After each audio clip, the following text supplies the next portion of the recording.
बिहार के बक्सर जिले में चक्की से ब्रह्मपुर तक फैला गोकुल जलाशय एक प्राकृतिक चमत्कार है। लगभग 27 किलोमीटर लंबा ये जलाशय धनुषाकार आकृति लिए हुए है, जो गंगा नदी की पुरानी उपधारा का जीवंत प्रमाण है। विस्तार में 4.48 हेक्टेयर क्षेत्र कवर करने वाली एक ऑक्सबो झील है, जो दियारा क्षेत्र की पारिस्थितिकी को समृद्ध करती है।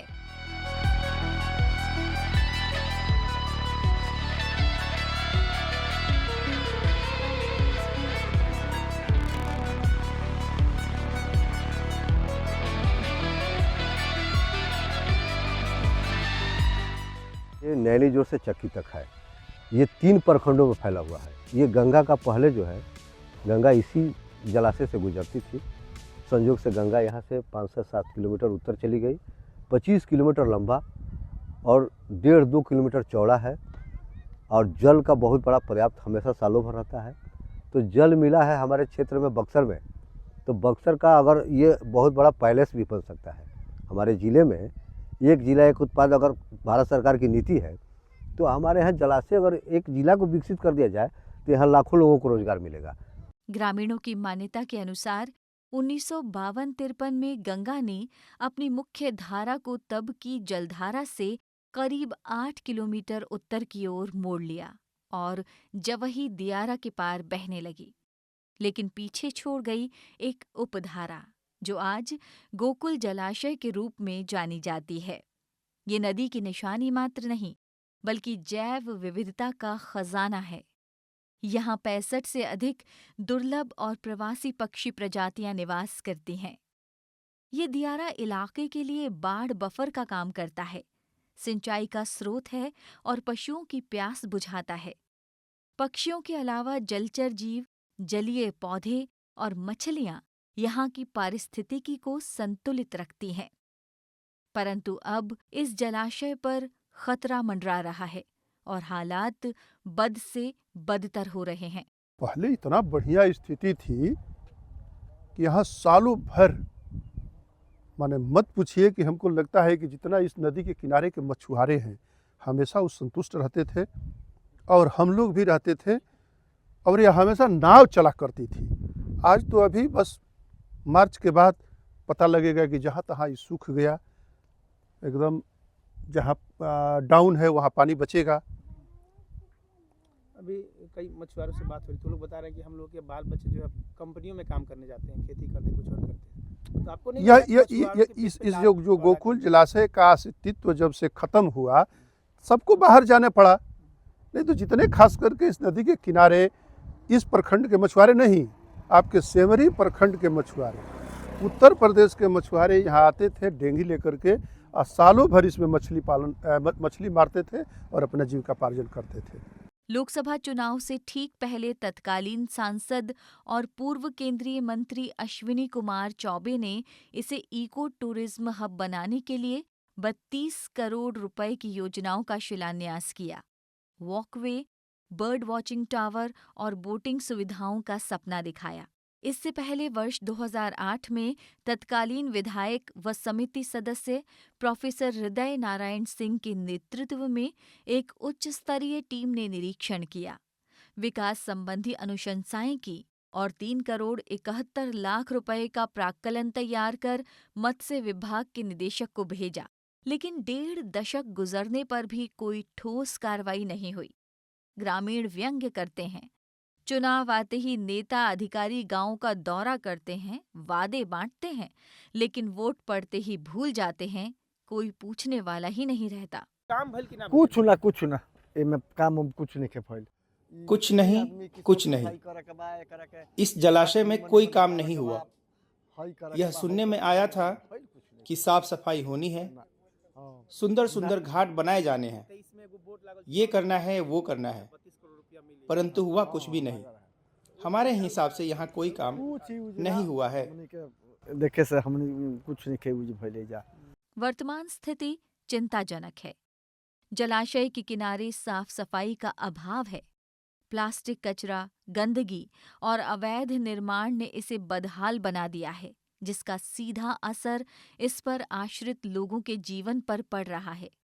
जलस्तर घटने से मछलियों की कई प्रजातियां विलुप्ति के कगार पर हैं, जिसका सीधा असर मछुआरों के जीवन पर पड़ रहा है। अब उन्हें मजबूरी में अपनी जीविका चलाने के लिए बड़े शहरों का रुख करना पड़ रहा है। वे बताते हैं कि पहले अच्छी कमाई होती थी, अब परिवार चलाना मुश्किल है। वन विभाग का दावा है कि किनारों पर लाखों पेड़ लगाए गए, लेकिन हकीकत में अधिकांशतः सूख चुके हैं।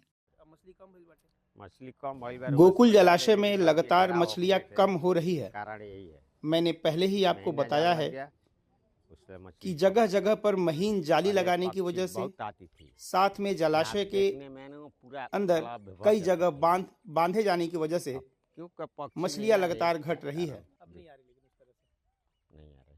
सितंबर 2025 में विश्व पर्यावरण दिवस के अवसर पर इसे रामसर सूची में शामिल किए जाने से आसपास के 86 गांवों के हजारों लोगों में खुशी की लहर दौड़ गई।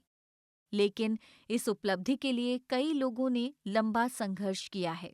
सामाजिक कार्यकर्ता शिवजी सिंह पिछले 2 दशकों से गोकुल जलाशय को वैश्विक पटल पर लाने के लिए संघर्षरत हैं। विधायकों से लेकर मंत्रियों तक के चक्कर लगाए, याचिकाएं दाखिल की। गोकुल जलाशय को रामसर साइट की सूची में शामिल किए जाने पर उन्हें खुशी तो है, लेकिन उनकी कुछ शंकाएं भी हैं। मैं इस पर सीओ से लेकर राष्ट्रपति तक लिखा।